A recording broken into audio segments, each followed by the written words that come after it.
Government prevented attacks and saved lives through the terror surveillance program, which let us intercept calls and track contacts between Al-Qaeda and persons inside the United States.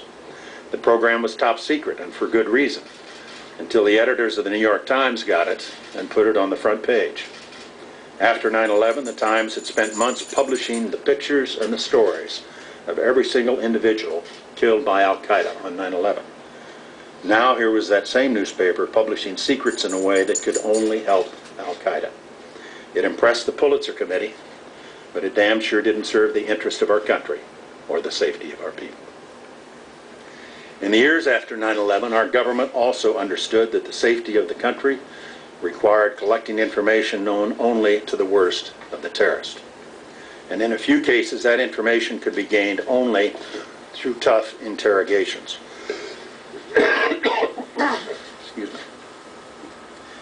In top secret meetings about enhanced interrogations, I made my own beliefs clear. I was and remain a strong proponent of our enhanced interrogation program. The interrogations were used on hardened terrorists after other efforts had failed. They were legal, essential, justified, successful, and the right thing to do. The intelligence officers who questioned the terrorists can be proud of their work, proud of the results, because they prevented the violent death of thousands, perhaps hundreds of thousands of people. Our successors in office have their own view on these matters. By presidential decision last month, we saw the selective release of documents relating to enhanced interrogations. This is held up as a bold exercise in open government, honoring the public's right to know. We're informed as well that there was much agonizing over this decision. Yet somehow, when the soul searching was done and the veil was lifted on the policies of the Bush administration, the public was given less than half the truth. The released memos were carefully redacted to leave out references to what our government learned through the methods in question. Other memos laying out specific terrorist plots that were averted apparently were not even considered for release. For reasons the administration has yet to explain, they believe the public has a right to know the method of the questions, but not the content of the answers. Over on the left wing of the President's party, there appears to be little curiosity in finding out what was learned from the terrorists. The kind of answers they're after would be heard before a so-called Truth Commission. Some are even demanding that those who recommended and approved the interrogations be prosecuted, in effect treating political disagreements as a punishable offense and political opponents as criminals. It's hard to imagine a worse precedent filled with more possibilities for trouble and abuse than to have an incoming administration criminalize the policy decisions of its predecessors. Apart from doing a serious injustice to intelligence operators and lawyers who deserve far better for their devoted service, the danger here is a loss of focus on national security and what it requires. I would advise the administration to think very carefully about the course ahead. All the zeal that has been directed at the interrogations is utterly misplaced, and staying on that path will only lead our government further away from its duty to protect the American people. One person who by all accounts objected to the release of the interrogation memos was the Director of Central Intelligence, Leon Panetta. He was joined in that view by at least 4 of his predecessors. I assume they felt this way because they understand the importance of protecting intelligence sources, methods, and personnel. But now that this once top secret information is out for all to see, including the enemy, let me draw your attention to some points that are routinely overlooked.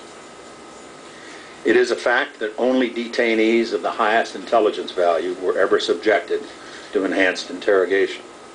You've heard endlessly about waterboarding. It happened to 3 terrorists. One of them was Khalid Sheikh Mohammed, the mastermind of 9/11, who's also boasted about his beheading of Daniel Pearl. We had a lot of blind spots after the attacks on our country, things we didn't know about Al-Qaeda. We didn't know about Al-Qaeda's plans, but Khalid Sheikh Mohammed and a few others did know. And with many thousands of innocent lives potentially in the balance, we did not think it made sense to let the terrorists answer questions in their own good time, if they answered them at all. Maybe you've heard that when we captured Khalid Sheikh Mohammed, he said he would talk as soon as he got to New York City and saw his lawyer. But like many critics of interrogations, he clearly misunderstood the business at hand. American personnel were not there to commence an elaborate legal proceeding, but to extract information from him before Al-Qaeda could strike again and kill more of our people. In public discussion of these matters, there has been a strange and sometimes willful attempt to conflate what happened to Abu Ghraib with top-secret program of enhanced interrogations.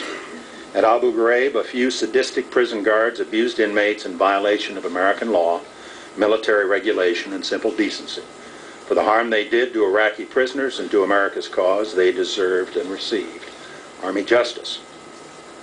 And it takes a deeply unfair cast of mind to equate the disgraces of Abu Ghraib with the lawful, skillful, and entirely honorable work of CIA personnel trained to deal with a few malevolent men. Those personnel were carefully chosen from within the CIA and were especially prepared to apply techniques within the boundaries of their training and the limits of the law. Torture was never permitted, and the methods were given careful legal review before they were approved. Interrogators had authoritative guidance on the line between toughness and torture, and they knew to stay on the right side of it. Even before the interrogation program began and throughout its operation, it was closely reviewed to ensure that every method used was in full compliance with the Constitution, with our statutes and treaty obligations. On numerous occasions, leading members of Congress, including the current Speaker of the House, were briefed on the program and on the methods. Yet for all these exacting efforts to do a hard and necessary job and to do it right, we hear from some quarters nothing but feigned outrage based on a false narrative. In my long experience in Washington, few matters have inspired so much contrived indignation and phony moralizing as the interrogation methods applied to a few captured terrorists. I might add that people who consistently distort the truth in this way are in no position to lecture anyone about values. Intelligence officers of the United States were not trying to rough up some terrorists simply to avenge the dead of 9/11. We know the difference in this country between justice and vengeance. Intelligence officers were not trying to get terrorists to confess to past killings. They were trying to prevent future killings. From the beginning of the program, there was only one focused and all-important purpose. We sought, and we in fact obtained, specific information on terrorist plans. Those are the basic facts on enhanced interrogation. And to call this a program of torture is to libel the dedicated professionals who have saved American lives, and to cast terrorists and murderers as innocent victims. What's more, to completely rule out enhanced interrogation in the future is unwise in the extreme. It is recklessness cloaked in righteousness, and would make the American people less safe. The administration seems to pride itself on searching for some kind of middle ground in policies addressing terrorism. They may take comfort in hearing disagreement from opposite ends of the spectrum. If liberals are unhappy about some decisions and conservatives are unhappy about other decisions, then it may seem to them that the president is on the path of sensible compromise. But in the fight against terrorism, there is no middle ground, and half measures keep you half exposed. You cannot keep just some nuclear-armed terrorist out of the United States. You must keep every nuclear-armed terrorist out of the United States. Triangulation is a political strategy, not a national security strategy. When just a single clue that goes unlearned, or one lead that goes unpursued, can bring on catastrophe, it's no time for splitting differences.